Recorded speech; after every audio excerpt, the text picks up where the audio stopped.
In December 2007, European leaders signed an important new treaty in Lisbon. It followed a 2-year period of reflection in Europe after France and the Netherlands voted no to the European Constitution. In a referendum in 2008, the Irish people will be asked to give their verdict on the Treaty of Lisbon.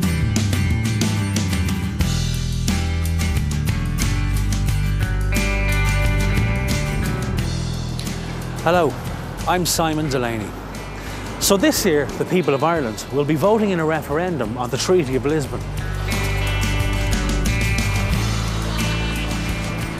We all know that EU membership has influenced the development of this island in many, many ways. I mean, we only have to look around to see the changes.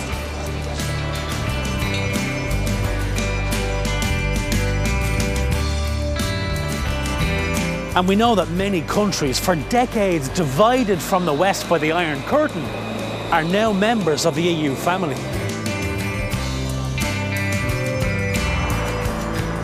And it's a big family. There are 27 members of the Union now, with more countries waiting to join.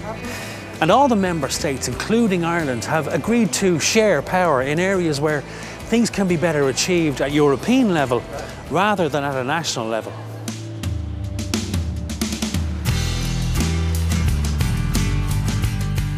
So how should 27 countries arrive at collective decisions? And how can Europe play its full part in tackling global challenges? The purpose of the Treaty of Lisbon is, or so we're told by those who drafted it, to address these issues. The National Forum on Europe, which for the last 6 years has been debating our relationship with Europe, is providing a key arena to debate the issues in the Treaty of Lisbon. They're doing so in Dublin Castle, where high-level political debates involving all the political parties and other key organisations are held, and where any of us are welcome to come along and listen in. And also at public meetings around the country, where we can ask questions and join in the debate on the treaty. I personally believe, Chairman, that the Reform Treaty is good for our country. It's good for Europe. It does not address the issue of democracy, whatever way you try to paint it up. We are part of the second largest group in the European Union, the Socialist Group, and the Socialist Group fully supports the ratification. It's being sold as a reform treaty to mask its real effect. Why no? To protect our public services, to keep democracy in our public services, and to stop militarisation. The eyes of 500 million people through their parliaments are now focused on this country. It's fair to say that there are groups and parties in the forum and in the country who think that the treaty should come with a health warning. They are concerned, and they will express these concerns about loss of sovereignty, about the danger of centralisation, about threats to neutrality and otherwise. And this will provide a robust and, I hope, an informed and civilised debate so that the Irish people, when they come to make their choice, are informed. We need to ask, will the Lisbon Treaty make the EU more effective, more democratic, and is it in Ireland's interests?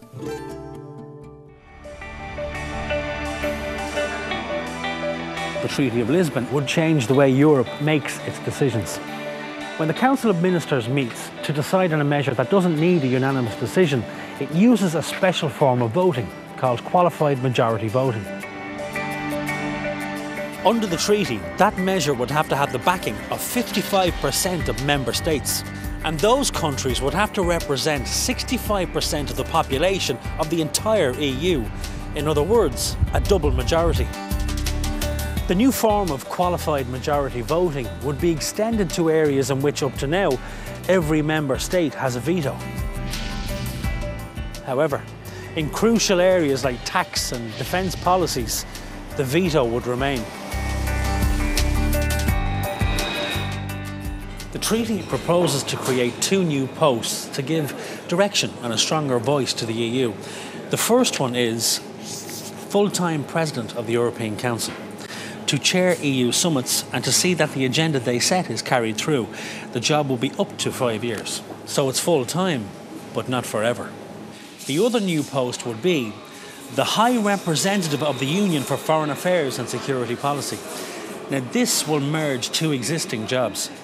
that of the High Representative who speaks for the European Union when member states take a unanimous political line on a foreign policy issue, and the job currently being done by the European Commissioner for External Action, who mainly deals with trade and aid issues.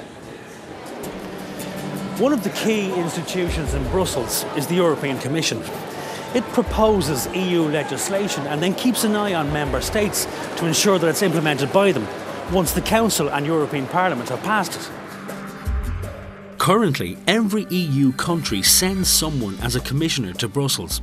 Under the new treaty, that would change. From 2014, there would be a slimmed down commission on which 2/3 of member states would be represented. Now, this would mean that for 5 years out of every 15, each country would not have a commissioner at the table. However, this will be done in strict rotation, and in addition, the European Parliament would elect the President of the Commission, who is currently appointed by EU leaders. So would all this streamlining have an impact on democracy? Would we as citizens continue to have a say on decisions that affect our daily lives? To address these concerns, the Lisbon Treaty proposes that the directly elected European Parliament would be given a stronger say with the Council of Ministers in passing most EU legislation. The Reform Treaty would also give a bigger say for national parliaments.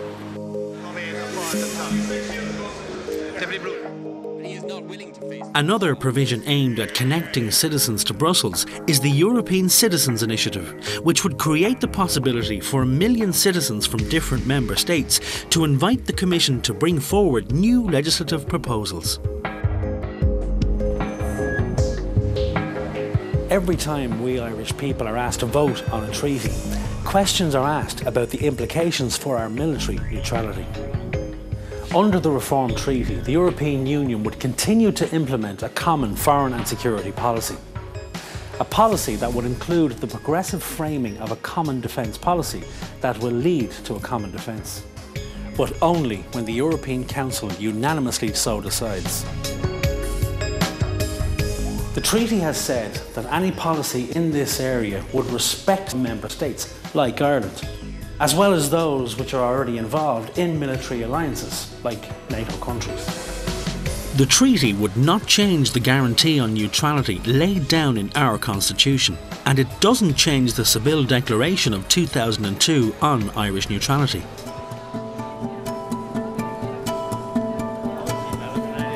It is true that much of what we're being asked to vote for was in the European Constitution. Indeed, Ireland led the final negotiations on it during our presidency of the EU in 2004. However, since the no votes from France and the Netherlands, there have been some changes. The constitutional trappings have been excluded from the Reform Treaty, and some countries have secured amendments to address some of their own national concerns. What has survived is a legally binding Charter of Fundamental Rights. The Charter sets out the rights that citizens have, rights which must be respected by the EU institutions and the Member States when they are implementing EU laws.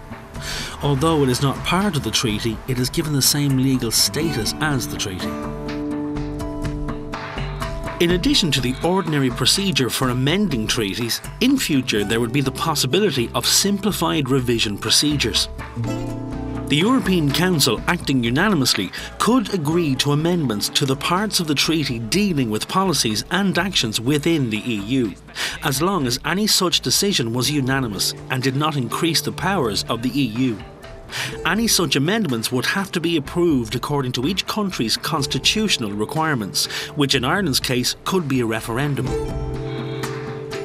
The European Council could also decide unanimously to extend qualified majority voting or to give the European Parliament power of co-decision in more areas. National parliaments could block any such change within 6 months. In any event, this procedure could not be used in regard to military and defence issues. The treaty is a complex document, and our film can only cover some of what's in it. We hope it will encourage you to take time out to look closely at this treaty and to ask questions so that you understand the implications when you come to vote. The forum provides the space for all voices to be heard, including mine and yours. Now, it doesn't tell us how to vote, but it does advocate two things. Firstly, that we should have the opportunity to know what's in the treaty. And secondly, that we should hear all sides of the debate before exercising our right to vote on referendum day.